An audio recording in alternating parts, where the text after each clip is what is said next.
আমাদের পার্টিতে ডেকে নিজে ঘুমিয়ে পড়েনি তো? স্যার, ও নিজের জন্মদিনের পার্টিতে কি করে ঘুমাবে? আরে ওকে কিছু বিশ্বাস নেই, 60 বছর বয়স হয়েছে। সুধীর, বাইরে আয় ভাই। হ্যালো। পার্টি আজকেই তো নাকি কাল? হ্যাঁ, পার্টি আজই, আই এম শিওর। আমি ওকে একবার ফোন করে দেখি।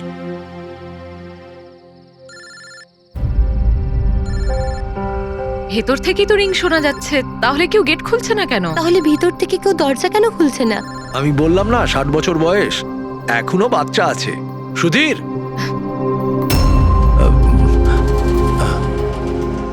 পিছনে জানলার দিকে গিয়ে দেখি। হ্যাঁ স্যার, চলুন। চলুন ওদিকে।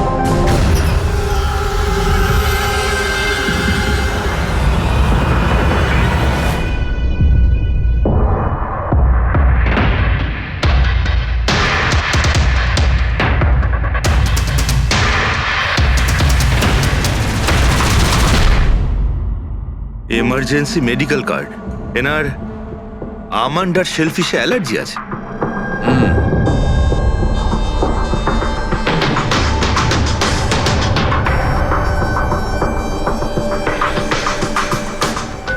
স্যার, কেকটাও পুরো খাওয়া হয়নি।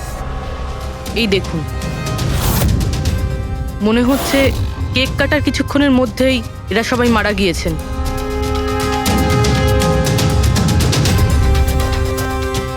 হাতাহাতির কোনো চিহ্নই নেই, সোজা গুলি করেছে।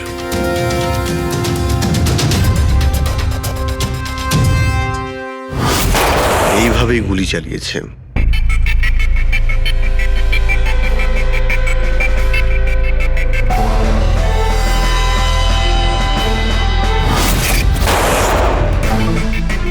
আরেকটা লাশ কোথায়? ভেতরে আছে স্যার।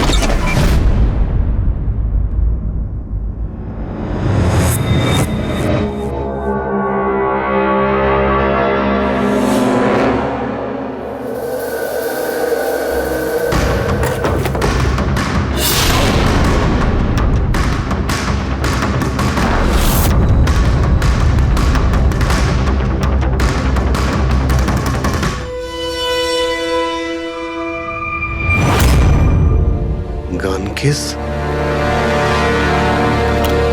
কিন্তু এ তো পুরো খালি।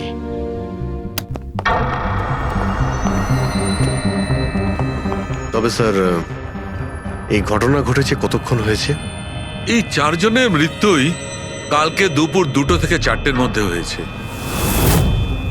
এরা কে কিছু জানতে পারলে? হ্যাঁ স্যার, উনি সুধীর বাবু, আর কে উইপস ইন্ডাস্ট্রির চেয়ারম্যান। ওর বড় ছেলে নীল, আর এ ওর ছোট ছেলে রিতেশ। আর ভিতরে যে আছে সে সুধীর বাবুর স্ত্রী মায়া। স্যার, নীল আর রিতেশ দুজনেই আর কে উইভস কোম্পানির বোর্ড মেম্বার ছিল, কিন্তু কোম্পানির অবস্থা খুবই খারাপ ছিল, বন্ধ হওয়ার জোগাড়। প্রচুর ধার বাকি হয়ে গেছিল, আর বাজারের ধারও মেটাতে পারছিল না, সমস্যা বেড়েই চলেছিল। তাহলে এখানে সেলিব্রেশন কি জন্য হচ্ছিল? স্যার, সুধীর বাবুর 60তম জন্মদিন ছিল। বার্থডে সেলিব্রেট করছিল। তাহলে নিশ্চয়ই আরো অনেকে এসেছিল। অফিসের কিছু লোক এসেছিল স্যার, আর ওদেরকে জিজ্ঞাসাবাদ করে ছেড়ে দিয়েছি। এরা সবাই এখানে একসাথে থাকতো কি? না না স্যার, এখানে তো শুধু সুধীরবাবু আর মায়া থাকতেন। সুধীরবাবু নীল আর রিতেশের জন্য আলাদা আলাদা বাংলো কিনে রেখেছিলেন, এরা দুজন ওখানেই থাকতো। আজকে তারা বাবার জন্মদিন পালন করতে এসেছিল। স্যার, সন্ধেবেলায় অনেক বড় একটা পার্টি হওয়ার কথা ছিল, কেক কাটার কিছুক্ষণের মধ্যেই সবাই মারা যায়। পার্টি প্ল্যান যারা করেছিল সেই টিমটা এসেছিল, কিন্তু কেউ দরজা খোলেনি দেখে চলে গিয়েছিল। বস, আমার মনে হচ্ছে না যে কেউ বাইরে থেকে এসেছিল। যা কিছু ঘটেছে এই 4 জনের মধ্যেই ঘটেছে। কিন্তু বাড়িতে তো কোনো চাকর অবশ্যই থাকবে। আছে তো, চাকর আছে তো, কিন্তু তারা গ্রামে গেছে। সুধীরবাবু শুধু আজকের জন্য একজন সার্ভেন্ট হায়ার করেছিলেন, সে কাল সকালে কাজ করে গেছিল, আর পার্টি শেষ হওয়ার পরে আজকে এসে পরিষ্কার করার কথা ছিল। পার্টি শেষ হওয়ার আগেই সবকিছু শেষ হয়ে গেছে। মনে তো হচ্ছে এটা মার্ডারই। সরি ডক্টর সালুকে, আমার এটা মনে হচ্ছে যে এই 4 জন ছাড়াও এখানে আরো একজন ছিল, যে বাইরে থেকে ভেতরে এসেছিল। একটু মন দিয়ে দেখো, এখানে কোনো হাতাহাতির কোনো চিহ্ন নেই, আর প্রত্যেকটা জিনিস নিজের জায়গাতেই আছে। এটা মনে হচ্ছে যে কেউ কেকের মধ্যে কিছু মিশিয়ে দিয়েছিল, যেটা খেয়ে এরা 4 জনই অজ্ঞান হয়ে গেছিল। তারপরে ওই 5 নম্বর লোকটা বাড়ির মধ্যে ঢুকলো, এসে সবাইকে গুলি করে দিল। এটা বস 100% মার্ডার। মার্ডার আর সুইসাইডও। আচ্ছা, তোমরা তো নিশ্চিতভাবে কি করে বলছো? স্যার এই দেখুন, বাকি 3টে লাশের কাছে স্ট্রাগলের কোনো চিহ্ন মাত্র নেই, শুধুমাত্র সুধীর বাবু ছাড়া। এনার পা ভাঁজ হয়ে রয়েছে, অনেকটা ব্লাডও বেরিয়েছে। আমার মনে হয় যখন ওনার গুলি লাগে তখন উনি বেঁচে ছিলেন। যদি উনিও কেক খেয়ে বাকিদের মতো অজ্ঞান হয়ে থাকতেন তাহলে ওদের মতোই পড়ে থাকতেন। ইনি প্রথমে 3জনকে গুলি করেন আর তারপর সুইসাইড করেন, এরকম মনে হচ্ছে। যদি এটাই হয়তো তাহলে যে বন্দুক দিয়ে গুলি করা হয়েছিল সেটা কোথায়? সেটা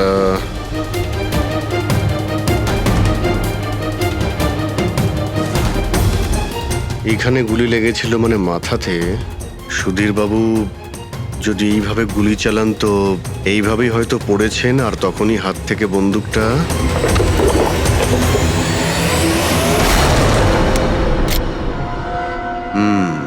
এই হলো বন্দুক। স্যার এই দেখুন, রিতেশের ফোনটা পেলাম। স্যার ও কেক কাটার কিছুক্ষণ পরেই নিজের সোশ্যাল পেজে এই সেলফিটা পোস্ট করেছে। বলছিলাম না, এখানে পঞ্চম ব্যক্তি থাকতেই পারে না। কিন্তু বুঝতে পারছি না কেন, আমার এখনো সন্দেহ আছে। দেখুন, সন্দেহ করা তো আমাদের কাজ। একটা কাজ করে যতগুলো এভিডেন্স আছে, যতগুলো জিনিস আছে, সব বিউরোতে নিয়ে যাই, দেখি এসিপি স্যার কি বলেন। গোলমাল মনে হচ্ছে। বস, আমি ওদের পেটের মধ্যে কেকের টুকরো পেয়েছি। ওই যে কেক ওরা খেয়েছিল, ওই কেকের মধ্যে সেনেটিভ মেশানো ছিল, নেশার ওষুধ। সেনেটিভ? 3জন খেয়েছে আর অজ্ঞান হয়ে গেছে। 4জনই? না, 3জন। নীল, রিতেশ আর মায়া, ওদের 3জনের পেটের মধ্যেই শুধু কেকের টুকরো পাওয়া গেছে। তার মানে সুধীর বাবু ওই কেকটা খাননি? না দয়া, শুধু একজনই ছিল যে গুলি চলবার সময় অজ্ঞান হয়নি। কি?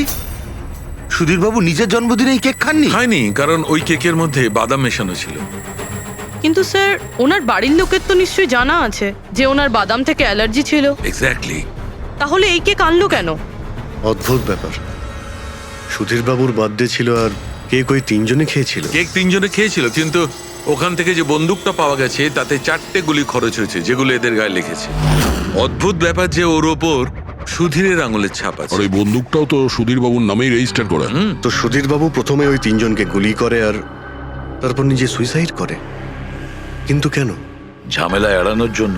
ব্যবসা ডুবে যাচ্ছে, ধার দেনা বেড়ে যাচ্ছে, এই জন্য নিজের সঙ্গে পুরো ফ্যামিলিটাকেই মেরে ফেলে। আর কি কারণ হতে পারে? হ্যাঁ স্যার, তাই তো মনে হচ্ছে।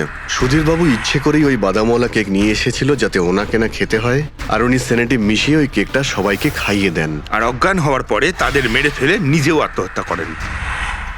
রবি, ওই রিতেশ যেটা ফটো আপলোড করেছিল না নেটে, সেটা একটু খোলো তো। কটার সময় তুলেছিল এই ফটোটা? স্যার 2:05 আর আপলোড করেছিল? স্যার 2:07। সালুকে একটা কথা বলো, কেক খাওয়ার কতক্ষণ পরে ওরা অজ্ঞান হয়েছিল? 20 থেকে 25 মিনিট। মানে 2:30 না 2:35? আমার মনে হয় ওরা সবাই ওই সময়ই মারা গিয়েছিল, 2:30 থেকে 3:45-এর মধ্যে।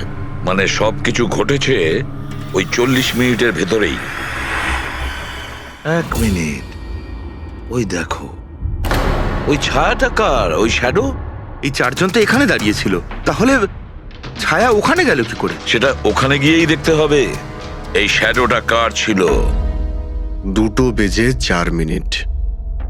পর্দার পজিশন একদম ঠিক আছে তো? একদম স্যার। পজিশন নিয়ে নি। রেডি? 2:05। ইয়া। আরে, এখানে তো কোনো ছায়া দেখতে পাচ্ছি না। তাহলে ওখানে ছায়া কোথা থেকে এলো?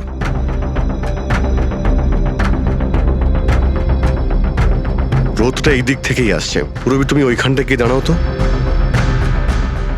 ইয়া, ব্যাস।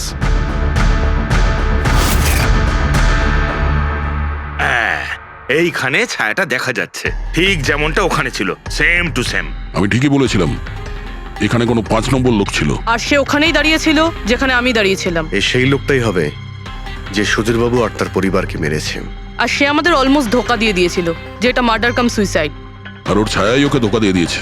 কিন্তু স্যার আমরা এই ছায়ার মাধ্যমে খুনি অবধি পৌঁছবো কি করে? খুনির মেন টার্গেট ছিল সুধীরবাবু, আর সে ওই সময় ওখানেই দাঁড়িয়েছিল। নিশ্চয়ই চেনা জানাই কেউ হবে। কারেক্ট। খোঁজ নিয়ে দেখো সুধীরবাবু পার্টিতে কাদের কাদের ডেকেছিলেন।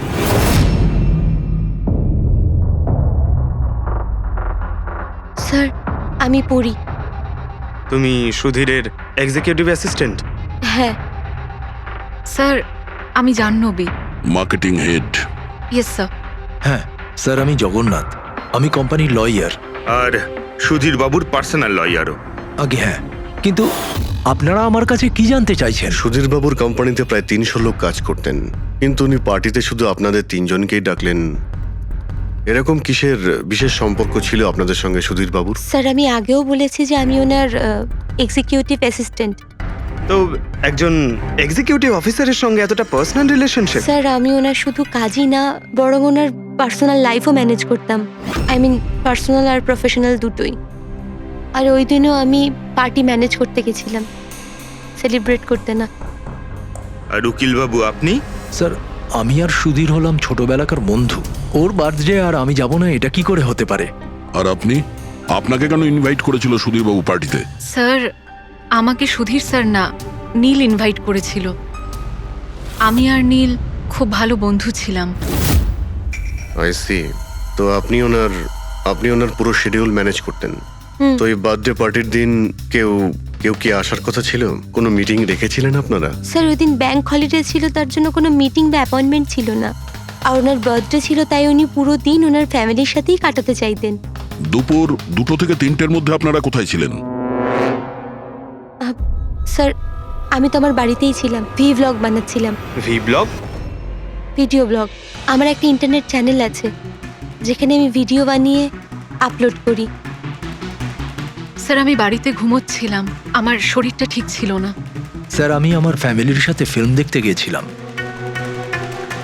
আচ্ছা, কিছুদিনের মধ্যে সুধীরবাবুর ব্যবহারে কোনো পরিবর্তন দেখেছিলেন আপনারা? হ্যাঁ স্যার, আমি একটা জিনিস নোটিস করেছিলাম। স্যার আজ থেকে ঠিক 1 মাস আগে আমাদের মিটিং চলছিল।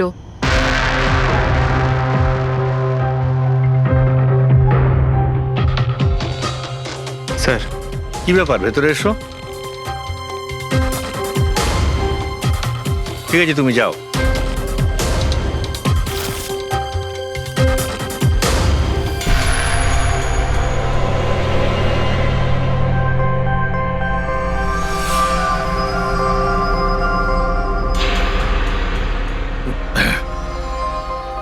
Sorry gentleman, meeting is over. বাচ্চাদের পোশাক? Yes sir. আচ্ছা, আর কিছু নোটিস করেছিলেন আপনারা? কোনো অদ্ভুত কিছু? হ্যাঁ স্যার, এই 2 সপ্তাহ আগে উনি আমাকে বলেছিলেন যে উনি ওনার দলিল চেঞ্জ করতে চান। উইল বদলাতে চাইছেন কেন? জানি না স্যার, ওনার দলিলে 3 জন মানুষের নাম ছিল, একজন ওনার স্ত্রী মায়া আর 2 জন ওনার ছেলে। কিন্তু উনি চতুর্থ একজনের নাম জুড়তে চাইছিলেন, অ্যাড করতে চাইছিলেন। কি নাম ছিল ওই চতুর্থ জনের? ওনার নাম তো উনি বলেননি। আপনি কি উইলটা বদলেছিলেন? আসলে আমি পেপার সব তৈরি করে দিয়েছিলাম, ব্যাস নাম ভরে ওতে সুধীরকে সই করতে হতো। জানি না কি হলো, হঠাৎ নিজের বার্থডের কিছুদিন আগে ও আমাকে বলল যে দলিল বদলাতে চায় না, ওই পুরনো দলিলটাই থাকবে।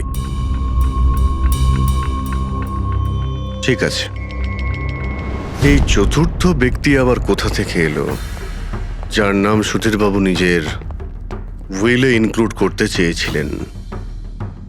সুধীর মৃত্যুর এই চতুর্থ জনের সঙ্গে কোনো কানেকশন থাকতে পারে। আমার তো এটাই কিছুতে মাথায় ঢুকছে না। বাচ্চাদের পোশাক কেউ কাউকে কেন পাঠাতে যাবে? বাচ্চাদের জামা কাপড় পাঠানো হয়েছিল, তাহলে ওই এনভেলপটা কোথায় গেল? সুধীর বাবুর রুমটা তো আমরা ভালো করে চেক করেছি, ওখানে তো কিছুই পাইনি আমরা। বাড়িতে নয় তো অফিসে?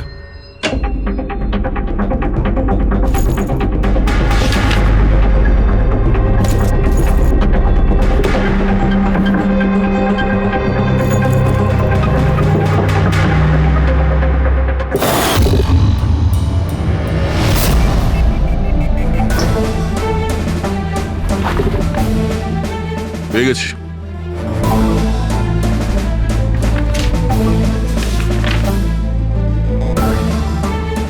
আরে এতে তো দেখছি কোনো পোস্টাল স্ট্যাম্প বা যে পাঠিয়েছে তার নামই নেই। তাহলে পার্সেল এখানে পৌঁছলো কি করে? মনে হচ্ছে এই এনভেলপটা সোজা কেউ কোম্পানির পোস্ট বক্সে ঢেলে দিয়েছিল।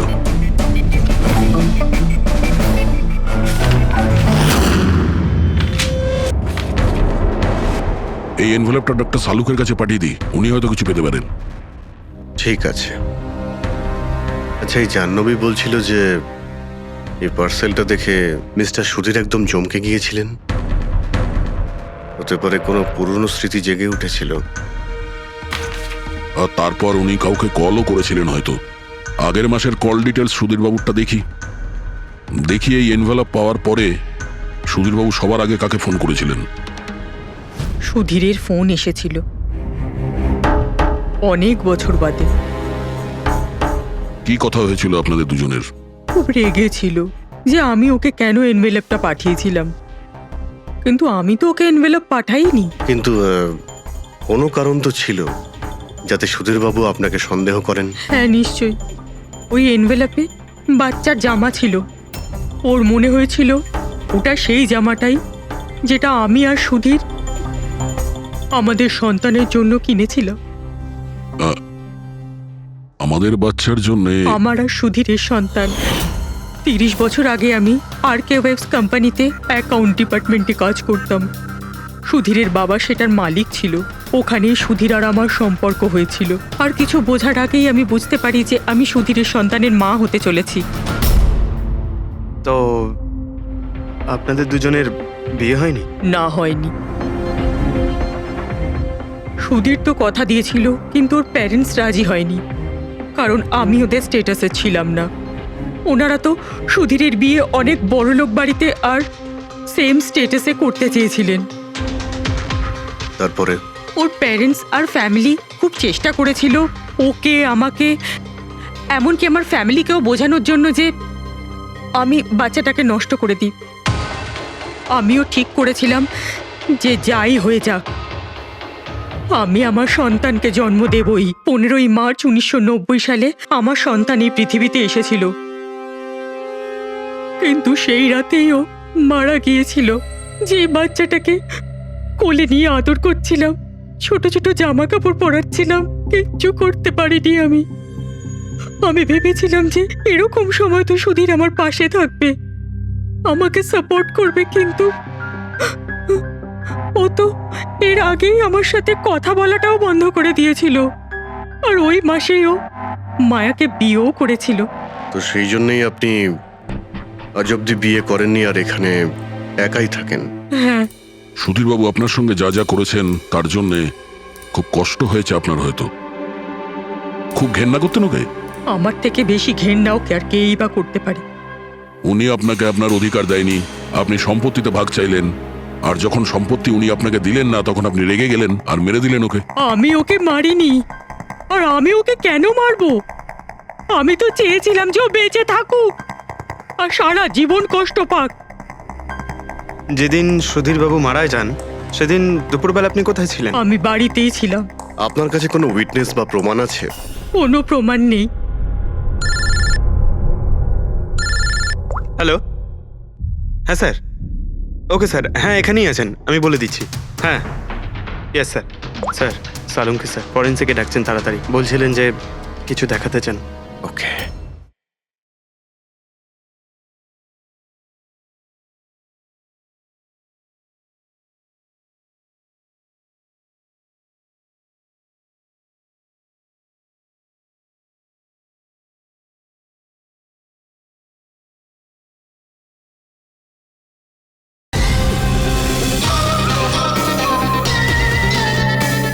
শুনলে তো বিশ্বাসই করতে পারবে না বস। ওই এনভেলপটাকে যখন আমি ভালো করে পরীক্ষা করলাম তাতে কোনো ফিঙ্গারপ্রিন্ট তো পাইনি, কিন্তু ওই এনভেলপ থেকে আমি ডিএনএ এর জন্য স্যাম্পল পেয়ে গেছি। যে ওই চিঠিটা পাঠিয়েছে সে মনে হয় মুখ দিয়ে থুতুর সাহায্যে ওটাকে সেঁটে দিয়েছে।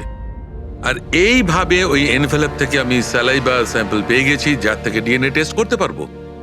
কিন্তু ডক্টর, ডিএনএ টেস্টিং এতে তো 4 থেকে 6 সপ্তাহ লাগবে। হ্যাঁ, আর আমি 5 দিনের জন্য যাচ্ছি দিল্লি এক কনফারেন্সে, কিন্তু তার আগে আমি কিছু প্রাইমারি টেস্ট করিয়ে নিয়েছি। তো স্যার আপনি এই টেস্ট থেকে কি পেলেন? এই টেস্ট থেকে আমি জানতে পেরেছি যে এটা যার ডিএনএ হোক না কেন তার ডিএনএ সুধীর বাবুর ডিএনএ এর সঙ্গে ম্যাচ করছে। কি? তার মানে এই যে তার মানে হচ্ছে এটা যে এই চিঠিটা পাঠিয়েছে সেটা সুধীর বাবুর কোনো রক্তের সম্পর্কের লোক। তার মানে সুধীরেরই নিজের কেউ সুধীরকে ব্ল্যাকমেল করছে, কিন্তু কে কে হতে পারে? স্যার, অদিতির পেটে যে বাচ্চাটা ছিল সেটা তো মরা অবস্থায় জন্মেছিল। হ্যাঁ, আর রইল বাকি সুধীর বাবুর দুই ছেলে নীল আর রিতেশ।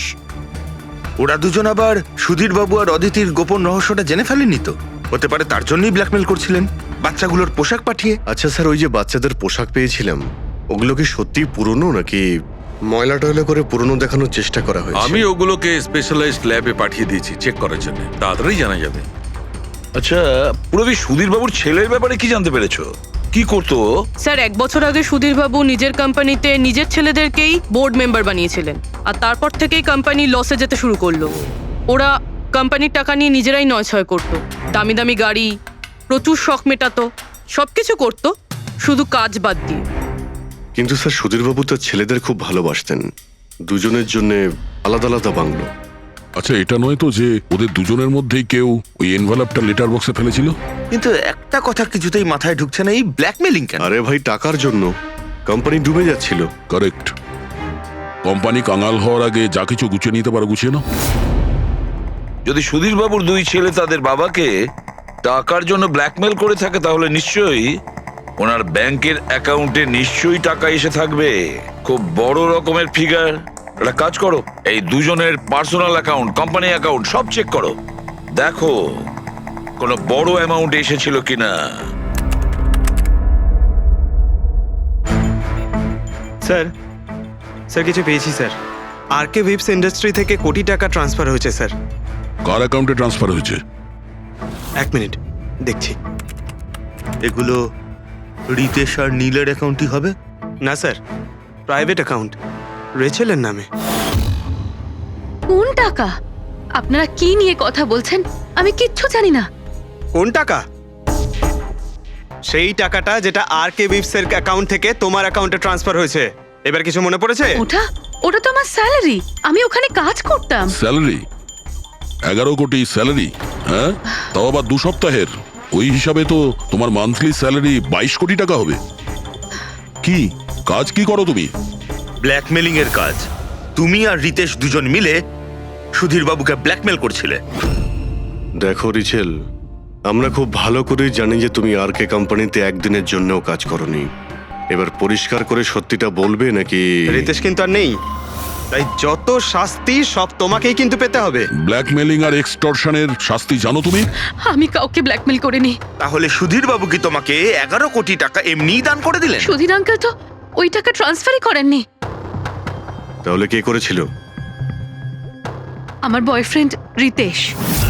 ও আমাকে বলেছিল যে ওর কোম্পানির টাকা ও কিছুদিনের জন্য অন্য কোথাও রাখতে চায়। অন্য কোথাও? কেন? জানি না, আর আমি জিজ্ঞাসাও করিনি। তুমি রিতেশকে জিজ্ঞাসা করনি, আর যখন রিতেশ মারা গেল তখন পুলিশকেও বলনি। আমি ভেবেছিলাম যে রিতেশ তো আর বেঁচে নেই, তাই তাই টাকাগুলো আমি রেখে দিই। কেউ কি করে জানতে পারবে? কিন্তু সুধীর বাবুর ফ্যামিলিকে মারতে পারে কারা? পরি তো ভিডিও বানাচ্ছিল, আর জাহ্নবী অসুস্থ ছিল, আর জগন্নাথ নিজের ফ্যামিলির সঙ্গে ফিল্ম দেখছিল। কিন্তু অদিতির ব্যাপারে আমি কিছুই বুঝতে পারছি না। কিন্তু কে হতে পারে যে সুধীর বাবুকে এনভেলপ পাঠায়, ওই প্যাকেটটা পাঠায়? সে কে? ওর নামটা সুধীর বাবু উইলে লিখতে চেয়েছিলেন, কিন্তু লেখেননি। সে কে?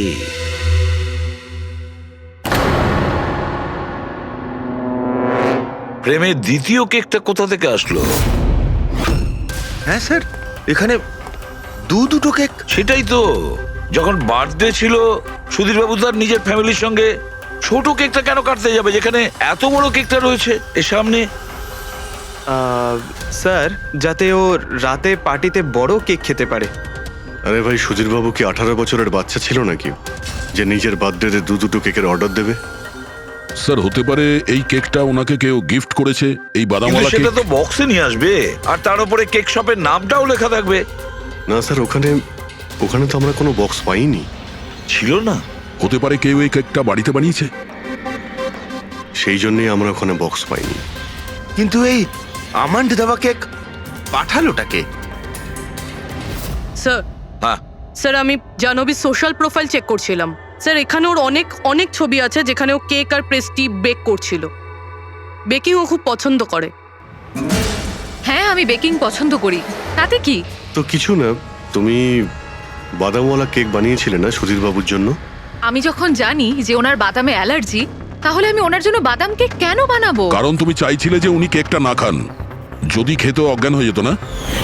আর তুমি চাইতে যখন তুমি ওকে মারবে তখন যেন ওর জ্ঞান থাকে, কষ্ট পায় তোমার সামনে, প্রাণ ভিক্ষা করে, তাই না? আরে আমি সুধীর আঙ্কেলকে কেন মারবো? তুমি কেকের মধ্যে সেনেটিভ মেশাওনি রিতেশ, নীল আর মায়াকে মারার জন্য? আপনারা এইসব কি বলছেন বলুন তো? ব্যাস ব্যাস, অনেক হয়েছে। তুমি বলেছিলে না যে ওই দিন তুমি অসুস্থ ছিলে আর বাড়িতেই ছিলে? কোথাও তুমি যাওনি। তুমি পার্টিতে কিভাবে গিয়েছিলে কিনা পার্টিতে? আমি সত্যি 2-3 পর্যন্ত ঘুমিয়েছিলাম। তারপর ঘুম থেকে ওঠার পর আমার মনে হলো যে আমি একটু বেটার ফিল করছি, আর তাই আমি পার্টিতে চলে যাই। এতে আমার কি অন্যায়? তুমি যদি রাত 2টো থেকে 3টে অবধি সত্যিই ঘুমিয়েছিলে, তাহলে 2:30টার সময় যখন সুধীর বাবু মারা যান তখন তোমার মোবাইল ওনার ঘরের সামনে গেল কি করে? দেখো জাহ্নবী, মিথ্যে বলে কোনো লাভ নেই। আমরা তোমার মোবাইলের রেকর্ড চেক করে দেখেছি। যে সময় সুধীর বাবু মারা যান সেই সময় তোমার ফোনের লোকেশন ওনার বাড়ির কাছেই ছিল। এবার সত্যি বলবে নাকি আরো টাইম ওয়েস্ট করতে চাও? আমি আর নীল একে অপরকে ভালোবাসতাম। আমরা ভেবেছিলাম যে নীলের বাবার বার্থডে, আমাদের কাছে একটা ভালো সুযোগ ছিল ওনাকে আমাদের ব্যাপারটা বলার, আর সেই জন্যই আমি ওখানে যাই। ওখানে গিয়ে নীলকে অনেকবার কল করি, প্রায় 1 ঘন্টা ওখানে ছিলাম আমি, কিন্তু নীলের কোনো কল আসেনি। আমি ভেবেছিলাম নীল হয়তো সময় পাচ্ছে না আমাকে কল করার। মিথ্যে কথা। তোমার মনে হয়েছিল নীল তোমাকে ঠকাচ্ছে, সেই কারণে তুমি ওকে আর ওর পুরো ফ্যামিলিকে মেরে দিয়েছো। এই আপনারা কি বলছেন বলুন তো? আমি বেকিং করতে ভালোবাসি, তার মানে তো এটা নয় যে খুনটা আমি করেছি। ইন্টারনেটে রেসিপি দেখে তো যে কেউ কেক বানিয়ে ফেলতে পারে। কেক বানানো কি এমন কঠিন কাজ? আর রিতেশের গার্লফ্রেন্ড রেচেল, ও তো বেকিং করে। আপনারা ওকে কি কেন কিছু জিজ্ঞেস করছেন না? সবাইকে জিজ্ঞেস করবো আমরা। ডাকো সবাইকে। ভীষণ ইন্টারেস্টিং কেস এটা। এরকম খুব কম হয় যে এতজনের কাছে একটা লোকের প্রাণ নেওয়ার জন্য সুযোগও আছে আর মোটিভও আছে। আপনারা আবার? আরে স্যার, আমি কেন মারবো ওনাকে? আপনি নীলকে বিয়ে করতে চেয়েছিলেন, ওর ফ্যামিলির লোকেরা রাজি হয়নি। এ তো খুব বড় একটা কারণ খুন করার। আর সুধীর বাবুর ফ্যামিলির জন্য আত্মমর্যাদা, সোশ্যাল স্ট্যাটাস অনেক গুরুত্বপূর্ণ ব্যাপার ছিল। এর সবচেয়ে বড় এক্সাম্পল অদিতি দেবী। আর সুধীর বাবু এই নিজের সম্পত্তি আর স্ট্যাটাসের জন্য আপনার জীবন নষ্ট করে দিয়েছেন।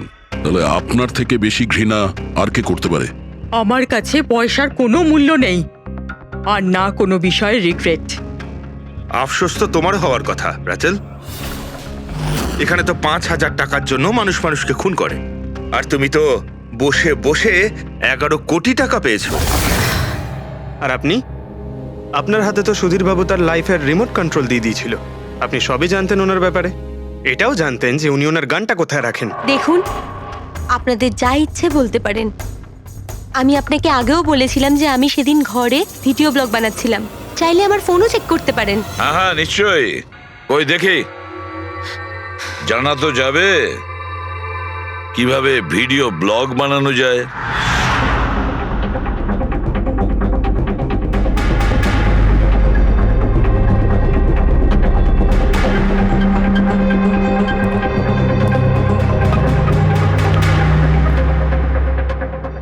স্যার, এখন আপনি বিশ্বাস করেছেন তো যে সেদিন আমি নিজের ঘরে DIY ভিডিও বানাচ্ছিলাম? DIY তার মানে? Do it yourself. স্যার, আমি প্রত্যেকদিন নিজের ইন্টারনেট চ্যানেলে মানুষদের দৈনন্দিন কাজের ইজি পদ্ধতি দেখাই। Do it yourself. স্যার, হ্যাঁ, নিউজ পেপারটা দেখুন, ডেটটা ওই একই। হ্যাঁ সেটাই তো আছে। মানে ভিডিও ওই দিনই শুট করা হয়েছিল? স্যার, হ্যাঁ পুরবি। স্যার আমি মেমোরি কার্ডের ডেট আর টাইম চেক করেছি। এই ভিডিওটা ওই দিনই তৈরি করেছিল, 2টো থেকে 4টের মধ্যে। আচ্ছা, আর স্যার পরির মোবাইল লোকেশন ক্রস চেক করেছিলাম আমরা, তাতে দেখলাম ও সেদিন বাড়িতেই ছিল। রবি একটা কাজ করো, এই 4 জন লেডিসকে আলাদা ঘরে বসাও। স্যার হুম। চলো।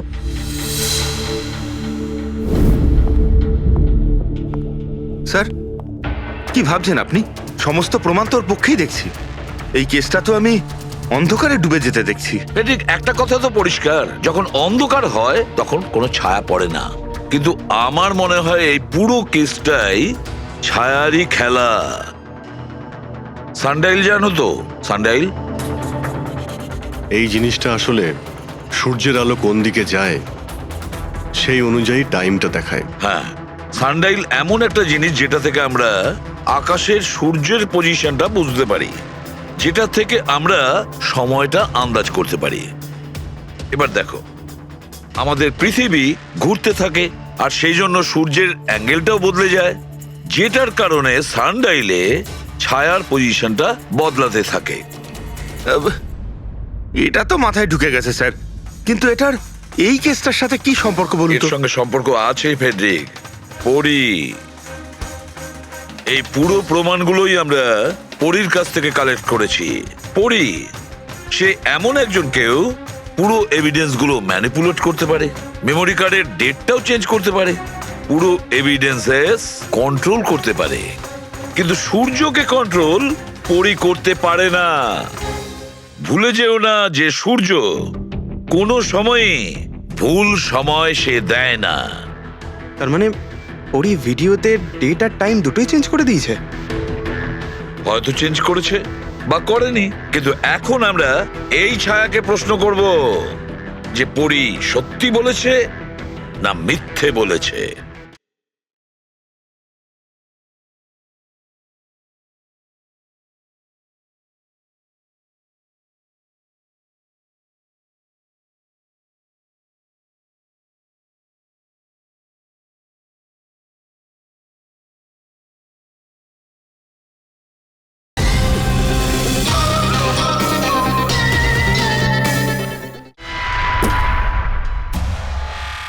কারেক্ট, এই সেটিংটা একদম সেরকমই হয়েছে যেমন পরীর ভিডিওতে ছিল। আর রোদও সেই রকম আছে সেদিন যেরকম ছিল। শুধু পরীর জায়গায় পুরবি দাঁড়িয়ে আছে। স্যার আমরা এখানে কি করব? আগামী 6 ঘন্টা পর্যন্ত পুরবীকে এইভাবেই দাঁড়িয়ে থাকতে হবে যেভাবে ভিডিওতে পরী দাঁড়িয়েছিল। আমরা এটাই দেখতে চাই যে যদি পরী সত্যি কথা বলে তাহলে 2টো থেকে 4টের মধ্যে পুরবীর মুখে ঠিক সেই জায়গা থেকে রোদ্দুর পড়বে যেমন পরীর মুখে ছিল। আর স্যার যদি আমার ছায়া পরীর ছায়ার সাথে ম্যাচ না করে তো? তো দেখতে হবে। ক্যামেরা অন করো।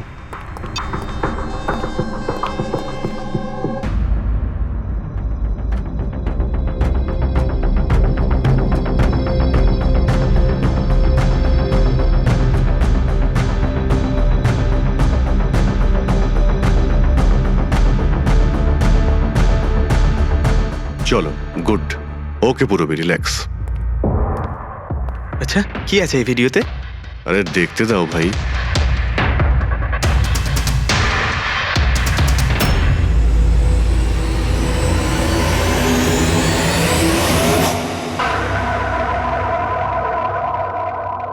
তো সকাল 11টা থেকে 1টার মধ্যে তুমি ওই ভিডিওটা রেকর্ড করেছিলে। আর তুমি খুব চালাকির সাথে ভিডিও ডেট আর টাইম চেঞ্জ করে দিয়েছো। মেমোরি কার্ডের ডেট আর টাইম বদলে দিয়েছিলে, নিজের মোবাইল ফোনটা বাড়িতে রেখে দিয়েছিলে যাতে আমরা ওখানকার লোকেশন পাই। তুমি কি মনে করেছিলে এসব করার ফলে আমরা বোকা হয়ে যাব? হ্যাঁ, না তুমি আমাদেরকে বোকা বানাতে পারলে, না আকাশে ওঠা সূর্যকে। তোমার ভিডিওতে রোডের ডিরেকশন দেখে স্পষ্টই বোঝা যাচ্ছে ওই ভিডিওটা 11টা থেকে 1টার মধ্যে শুট করা হয়েছে। চেষ্টাটা ভালোই করেছিলেন, কিন্তু রিসার্চ ওয়ার্কটা একটু দরকার ছিল। পরি তোমার ব্যাপারে আমরা সবকিছু জেনে গেছি। পড়ি আমাদের হয়তো ম্যাক্সিমাম 4 সপ্তাহ সময় লাগবে তোমার ডিএনএ টেস্ট করে এটা প্রমাণ করতে যে তুমি সুধীর বাবুর মেয়ে, কিন্তু তাতে সত্যিটা বদলে যাবে না।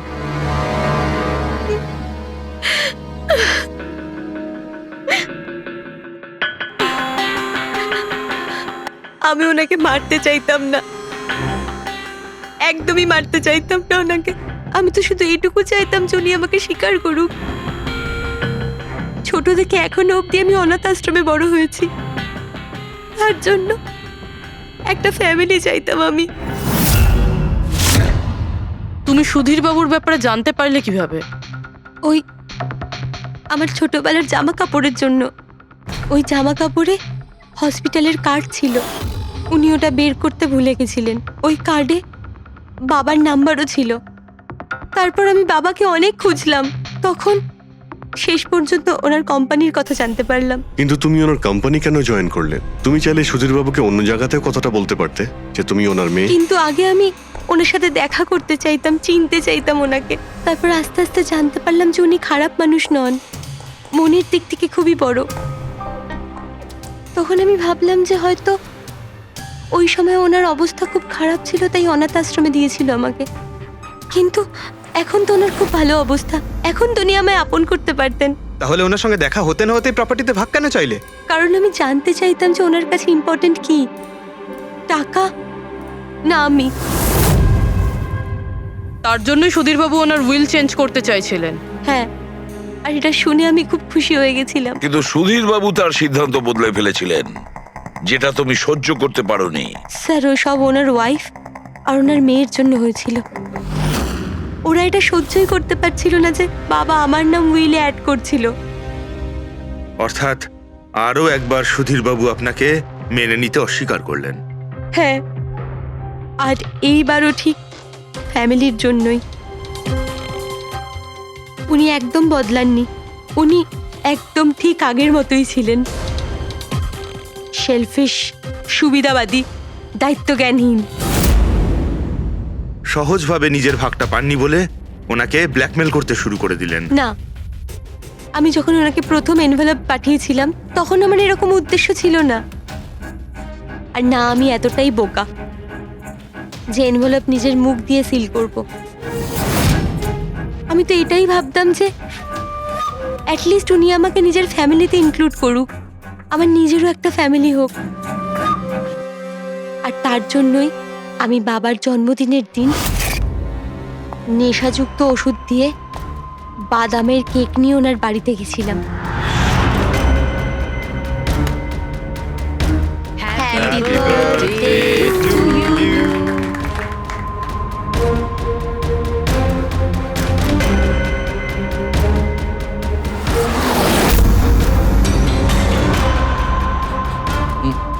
আমার অ্যালার্জি আছে।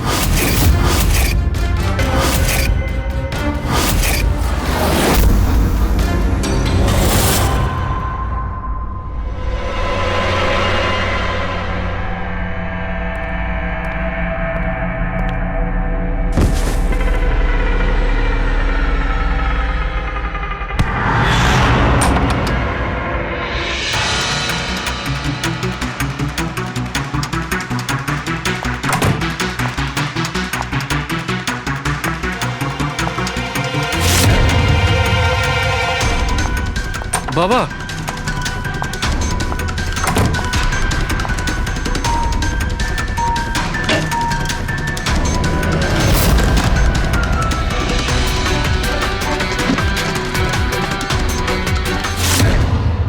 তুমি সুধীরবাবুর পুরো ফ্যামিলিকে মারতে চেয়েছিলে না? তোমার লক্ষ্য পূরণ হয়েছে। এবার তোমার সঙ্গে ওনার ফ্যামিলির লাস্ট মেম্বারও শেষ হয়ে যাবে। জেল যাওয়ার আগে আমরা তোমার সঙ্গে কারোর সঙ্গে দেখা করিয়ে দিতে চাই।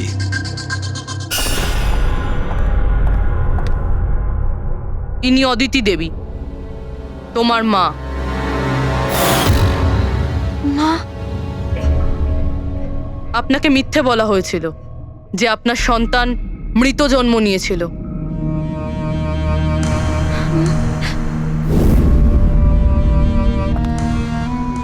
মা,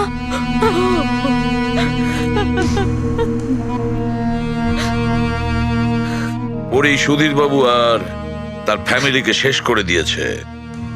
আমরা দুঃখিত, আপনারা দুজন আবার বিচ্ছিন্ন হয়ে যাচ্ছেন।